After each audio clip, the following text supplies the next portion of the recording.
भिंडी के भये नंद लाल, टमाटर लाल खुशियाँ मनावे। भिंडी के भये नंद लाल, टमाटर लाल खुशियाँ मनावे। मूली ससुरनी देवता मनावे, मूली ससुरनी देवता मनावे। बैगन ने गचुकावे, टमाटर लाल खुशियाँ मनावे। बैगन ने गचुकावे, टमाटर लाल खुशियाँ मनावे। भिंडी के भये नंद लाल, टमाटर लाल खुशियाँ मनावे। भिंडी के भये नंद लाल, टमाटर लाल खुशियाँ मनावे।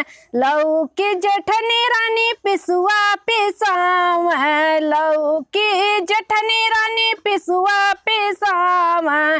बैगन ने गचुकावे, टमाटर लाल भी खुशियाँ मनावे। बैगन ने गचुकावे, टमाटर लाल खुशियाँ मनावे। भिंडी के भये नंद लाल, टमाटर लाल खुशियाँ मनावे। भिंडी के भये नंद लाल, टमाटर लाल खुशियाँ मनावे। मिर्ची ननद रानी कजरा लगावे, मिर्ची ननद रानी कजरा लगावे।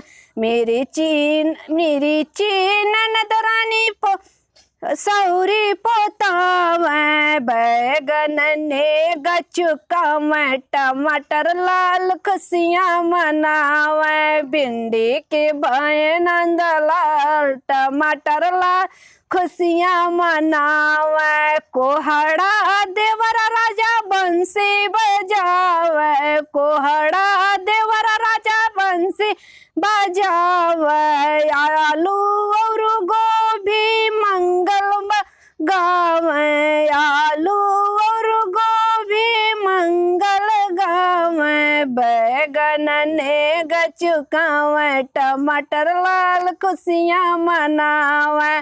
बैगन ने गचुकावे, टमाटर लाल खुशियाँ मनावे। भिंडी के भये नंद लाल, टमाटर लाल खुशियाँ मना